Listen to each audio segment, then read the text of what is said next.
Ese es el propósito, pero entonces ustedes arrancaban en Bello, ¿sí o qué? Sí, en Niquía fundamentalmente. Todos somos de Niquía, el mismo parche cultural. Bueno, Bien. y conocer estas fichitas, me imagino. Sí, por supuesto. Me habías dicho que no, Por supuesto. no sos tan hábil con el No soy ajedrez. hábil, hermano, porque siempre pensé desde que era chiquito Sí. que el que era bueno en ajedrez era malo en el fútbol. Y yo era un excelente arquero, hermano. Entonces, Bueno, pero entonces, ¿qué figura de estas? un te defensor de estos, hermano. De donde se ve y de donde se Maravilloso. defiende. Entonces, La yo voy torre. a tomar la negra y vos Adelante. la blanca. Vamos Adelante. adentro. Bienvenido, Pablo, por... Gracias.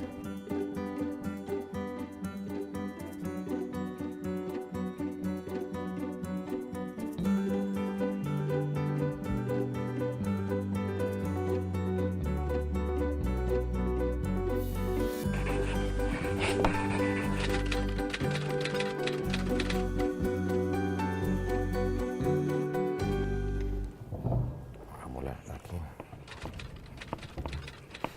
Bueno, Dos Torres.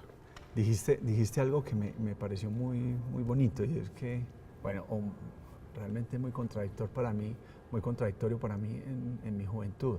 El que es bueno para el ajedrez de pronto no es bueno para el fútbol, y vos querías jugar fútbol. Sí, claro, yo ¿Y qué quería. pasó entonces? No me dediqué profesionalmente a él, pero sí me interesaba el fútbol. Sentía que el ajedrez es un ejercicio muy pasivo, de paciencia, de estrategia, y el fútbol es de acción. Ya. Entonces me interesa es la acción concretamente. Entonces por eso, hermano, me dediqué fue al fútbol, a ser portero, Sí. a estar desde el fondo mirando la cosa y protegiendo la cosa. Por eso la torre, Por hermano. eso la torre. Así es. Bueno, pero entonces desde aquí vamos a otear como este panorama que va a ir creciendo, y te agradezco mucho por acompañarnos, Bien. Pablo Santamaría. A vos por la invitación. Yo quiero empezar con una fecha, y es que hace ya 50 años en la ciudad de Medellín se tomó una decisión, y fue comenzar un evento que se llamó en su principio Bienal Iberoamericana de Pintura, patrocinada por una compañía textil que se llama Coltejer, y se dio en donde grabamos este programa, en la Universidad de Antioquia. ¿Qué relación tenés vos con este evento? Evidentemente no habíamos nacido ni vos ni yo, pero una de tus preocupaciones ha sido entender los fenómenos de ciudad alrededor de las bienales y de los encuentros sobre el arte. Sí, así es. Mira, Oscar, desde mi perspectiva investigativa, no es tanto una reflexión estética la que propongo, ni mucho menos historiográfica tampoco la que propongo, sino entender de qué manera estos eventos, así como eventos, digamos, más contemporáneos, como los MDE, por ejemplo, o los Encuentros Internacionales de Arte de la ciudad de Medellín, han alimentado una dinámica de ciudad.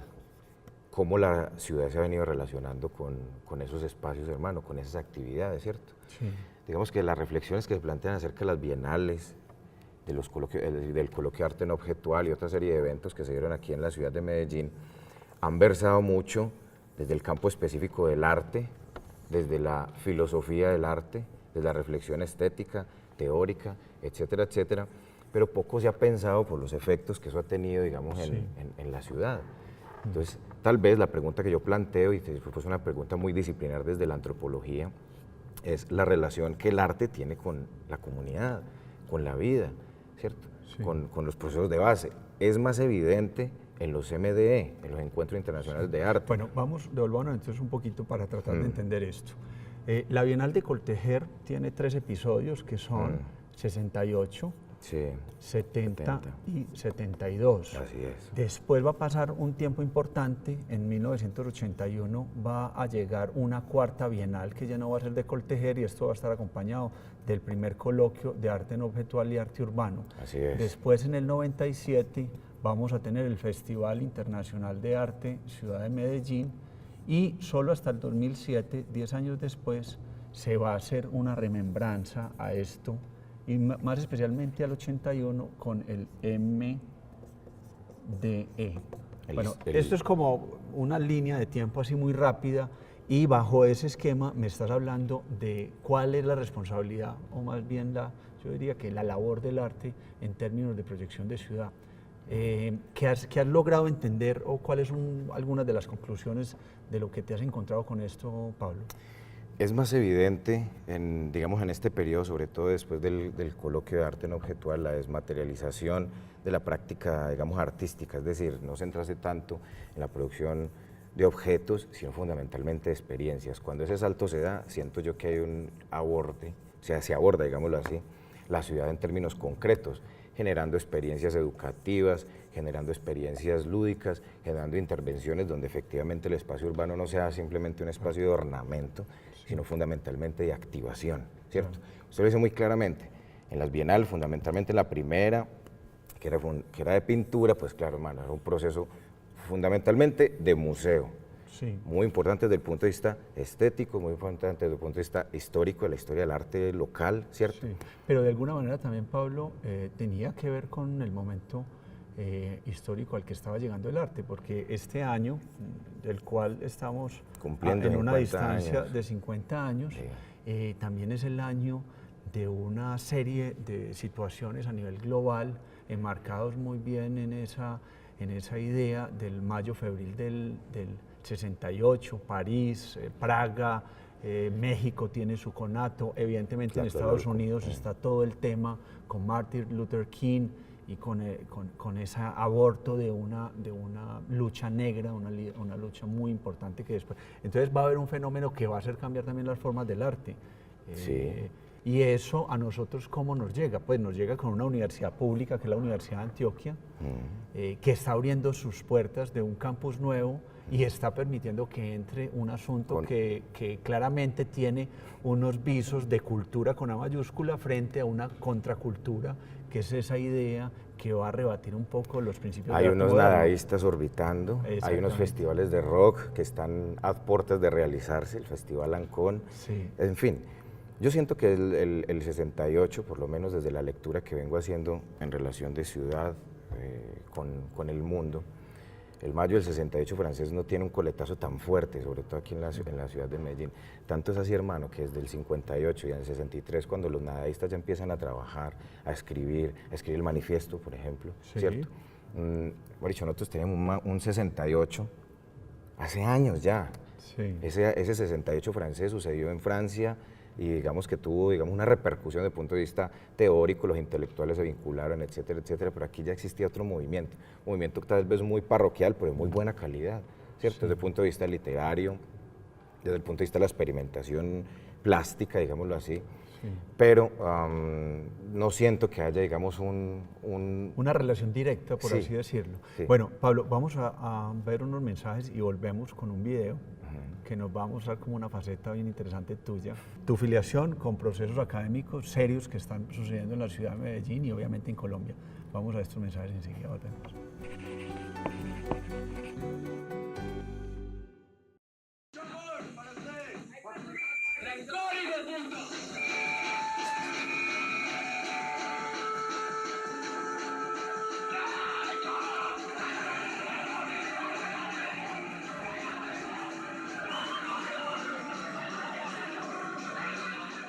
Pablo, ¿esto es qué año? Eso es en el 2006. 2006. Sí. Usted está ya sentado en la batería dándole. Pues hermano, eso es un proceso bien interesante. Nosotros desde Bello veníamos ya construyendo. Bueno, esa imagen la de contraste con esta que ya Es mucho más contemporánea. Esa es más contemporánea. Sí, ese es el lanzamiento de un disco, del último disco de la banda que lo hicimos en el 2008, si no estoy mal. Hace tiempo ya. Fue muy particular este concierto por una razón sencilla, Oscar. En ese lugar donde estamos pogueando es una tienda al lado del Cerro del Ángel, de la Casa de la Cultura de Bello. Sí. Es una tienda donde tomamos cerveza, pero también venden cosas de tienda, pañales y cosas de esas. Se fue la nevera en el fondo incluso. Entonces nosotros lo que hicimos ahí hicimos un ejercicio de performance, hermano. Primero porque Lucho, que es el dueño de esa tienda, ha sido muy querido con nosotros, siempre nos ha fiado. Sí. En ese sentido, quisimos hacerle como un homenaje al espacio. Entonces decoramos el espacio de esa tienda para intervenirlo con un concierto de punk tradicional. Sí. Es lo mismo que me dijo, hermano, no me va a dañar el mobiliario, tranquilo, no se preocupe que los vidrios se los vamos a respetar. Hicimos un discurso al principio explicándole a los punqueros que fueron, hermano, pasito con el espacio. Sí. Así que... Esta banda se llama Rencore. Así es. Y esto es como la junta de Rencor con hardcore, ¿no? Así es. Un nombre muy, muy punkero, muy tradicional, Sí. pero vinculándolo con una música que nos gusta desde hace tiempo ya, hermano, que es el hardcore y el hardcore punk. Incluso también retomando estéticas sonoras Sí. y visuales también de bandas muy viejas que se dieron aquí en la ciudad, como HPHC, por ejemplo, Sí. que eso es una historia que a mi juicio está por escribir también. Sí. Por fortuna hay colegas que han venido estudiando desde el punto de vista de la historia, de las historias de las ideas estéticas, de los valores estéticos, de la contracultura, Ya. aquí en la ciudad Bueno, de eso, Medellín. ¿cómo entender esa idea? O sea, hay un fenómeno que es por autonomacia visible y determinante, que es el fenómeno cultural, y se habla de una contracultura. ¿Cuándo se convierte en contracultura? ¿Qué es contracultura? ¿Cómo hablar con otro desde la noción de contracultura? Tal vez no sea un antagonista, yo también lo hablo como un complementario, por eso es que siento que el tema de contracultura es un concepto incluso políticamente, puede ser políticamente incorrecto. No necesariamente una manifestación alternativa a una práctica cultural regular se debe entender como contracultural, ¿cierto? De modo tal que, por ejemplo, estos eventos que permitieron la desobjetualización del arte, volver al arte en la vida práctica, no es una manifestación contraartística, ni mucho menos, es una práctica complementaria que se vivifica. Pero también digamos se así. habla del antiarte, ¿no? Sí, por supuesto. Pero en este caso, digamos, el antiarte desde el punto de vista estético tiene una definición muy clara, pero desde el punto de vista cultural no es muy clara. Bueno, por una razón sencilla, sí. porque el antagonismo es necesario para definir lo que es. Claro. Uno no sabe qué es el agua caliente si no conoce la fría, Por supuesto. de alguna manera. Pero entonces ahí se me complejiza el asunto un poco y me gusta mucho porque si bien vos te has dedicado a los fenómenos sociológicos del arte en general, tenés unas prácticas constantes desde la música, y cuando hablar de música, hablar de performancia, hablar de tomas de espacios, hablar de trabajo colectivo.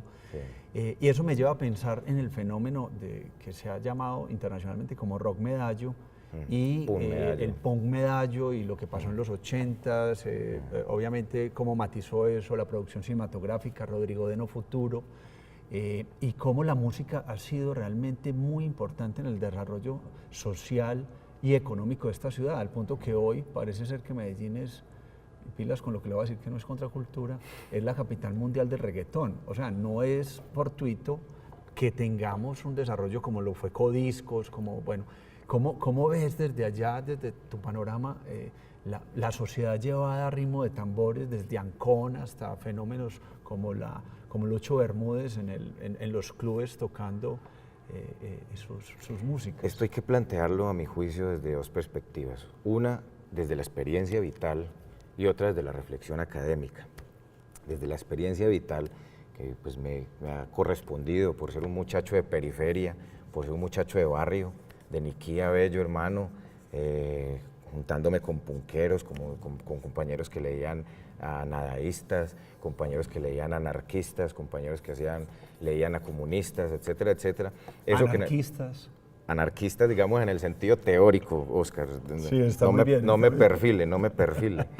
Entonces, esto, digamos, hay que entenderlo desde esa perspectiva, porque vital, insisto, porque cuando uno estaba en esas experiencias concretas, uno no se sentía contracultural, uno se sentía que estaba abordando un camino que era absolutamente valioso, que quizás reñía con ciertos patrones morales, estéticos, religiosos, comportamentales. Eso en algún momento lo entendimos como parte de una adolescencia, pero después nos dimos cuenta que eso efectivamente calaba hondo dentro de lo que entendíamos como crítica a la ciudad y a la sociedad, ¿cierto? Ya. Una crítica al sistema, una crítica al modelo económico, a la falta de empleo para los pelados, que eso se ha dicho mucho y hay mucha agua que ha corrido, hermano, explicando, por ejemplo, fenómenos como Rodrigo de, o bandas que se dieron en la comuna nororiental, comuna noroccidental. Sí. Es decir, que lo que estos pelados hacían desde lo que se asumía como una práctica muy adolescente terminó teniendo sentido. Y pues le digo que ahora, eso que nosotros veíamos como un asunto de criticar al sistema, sí, sin entender muy claramente qué era el sistema, después lo fuimos cualificando, y ahí es donde entra la dimensión académica, ¿cierto? Y nos dimos cuenta que existían una serie de prácticas en la ciudad que se definían como contraculturales o alternativas, un poco combatiendo lo pacato que podría suceder en términos estéticos, en términos éticos, en términos comportamentales en la ciudad de Medellín. Entonces, decir que usted podía generar un nuevo deber ser, otra forma de ser en el mundo. Bueno, y eso está muy ligado como al espíritu de la juventud, ¿no? Somos una ciudad muy determinada por por los mismos jóvenes, los movimientos de objeción de conciencia a través de la música, del rock, incluso pues, aunque lo quieras evadir, lo que está sucediendo hoy con los fenómenos de la música urbana y con este tema del reggaetón. Uno va a salir de Medellín en un avión en el José María Córdoba y están siempre unos señores puertorriqueños llenos de cadenas, como esperando el vuelo también. Se ha vuelto como un sitio de llegada y de salida de muchos fenómenos y un cruce también como de una suerte de crisol cultural. Sí, eso es muy cierto, y eso yo creo que eso es importante entenderlo. A mi juicio, el maestro Néstor García Canclini lo plantea muy claramente cuando diferencia lo culto, lo popular y lo masivo. Una cosa es cuando los valores comerciales empiezan a permear en ciertas prácticas culturales y estéticas, ¿cierto? Y esos elementos comerciales empiezan, digamos, a capitalizar unos criterios de gusto estético, los comercializan, los banalizan, no los vuelven profundos. Y otra cosa son prácticas populares que han venido construyéndose con el tiempo. Incluso hay personas que hablan que la música, el tango de arrabal o la música garranguera terminan deviniendo temática, incluso musicalmente, en lo que posteriormente entiende como el punk o como entiende como el rock and roll también de la ciudad. Piensen en los Yetis, por ejemplo, en la década del 60, hermano. Incluso uno podría venirse con uno más comercial que empezó siendo como muy rockero, que es Juanes, y que se inspira también en la música parrandera para hacer sus trabajos. Vamos a ir a otro corte, Pablo, y volvemos con una parte que me parece muy importante, y es tu filiación con el tema académico y con el tema sobre todo de la pedagogía en las artes. Pablo, tu formación es como antropólogo, pero también esa búsqueda tuya sobre la cultura y las artes te ha llevado al manejo de la imagen. Tu papá es un cultor, es un artista visual. Hugo Santamaría, un colega, un gran amigo. Aquí hay dos fotografías tuyas que me parecieron muy bellas. ¿De qué se tratan? Esa fotografía se llama Guatapé Turner. Hace alusión a Sir William Turner. William Turner, por supuesto, claro, ¿cierto? El pintor del siglo XIX. Las atmósferas que él generaba, ¿cierto? Con esos cielos imponderables, hermano, con esos cielos maravillosos, porque lo empecé a explorar desde el punto de vista histórico, me empecé a vincular o empecé a estudiar de manera disciplinada la historia del arte, ¿cierto? Cuando empecé a trabajar en la Escuela de Bellas Artes de Medellín, había que entender, digamos, ese fenómeno tal cual lo proponía la historiografía del arte tradicional. Me di cuenta que había una potencia temporal en muchas de esas manifestaciones plásticas que se entendían en principio como un momento de la historia del arte, pero que eso efectivamente terminaba permeando los goces estéticos o los goces del ojo. ¿Y eso qué tiene que ver con este personaje que también entiendo que fue como matriz de tu inicio en la investigación? ¿Qué vemos allí? El único que no tiene chaqueta. Sí, señor. Esa fotografía es muy bonita, 1953. Graciliano Arcila Vélez es el señor que no tiene chaqueta. Arcila Vélez. Así es, él fue el fundador del departamento del Instituto de Antropología de la Universidad de Antioquia. Precisamente ese fue el encuentro inaugural donde se abre ese Instituto de Antropología. El señor al lado derecho de Graciliano, el que tiene el cigarrillo en la mano, se llama Cristino Andrade, fue el director para la época del Instituto Colombiano de Antropología e Historia. El ICANN, sí. El señor grande del lado es nada más ni nada menos que Gerardo Raigel Dolmatov. Dolmatov. Así es. Sí. Y el señor bajito que está ahí al lado de Dolmatov se llama Milciades Chávez Chamorro. Bueno, usted tiene muchos datos sobre esto, pero vamos a tratar de descifrar. Graciliano también le debemos el inicio del Museo Universitario. La colección de antropología. La colección de antropología, que es el como Museo Antropológico. El Museo Antropológico, como empieza realmente. Porque existían dos momentos. Uno era la colección de biología, de ciencias exactas, y la otra era la colección de antropología. Entonces el Museo de Ciencias Naturales y el Museo de Antropología. Eso después se fusiona, ¿cierto? Bueno. Bien. ¿Qué me interesa con Graciliano, hermano? Es una cosa muy sencilla, porque para entender cómo está sucediendo la antropología ahora aquí en la ciudad de Medellín y aquí en el departamento de Antioquia, hay que entender los orígenes, los modelos teóricos que le dieron inicio y las prácticas disciplinares que la definen o la Bueno, pero ahí definieron en estaba algún momento. Dolmatov y usted hace una sección de territorio, habla de Antioquia. ¿Eso quiere decir que hay un fenómeno distinto a lo que pasa en Valle, el Cauca? Pues hermano, Bogotá? sí, desde el punto de vista académico, depende de las capacidades académicas y los intereses académicos de cada uno de estos cultores de la antropología.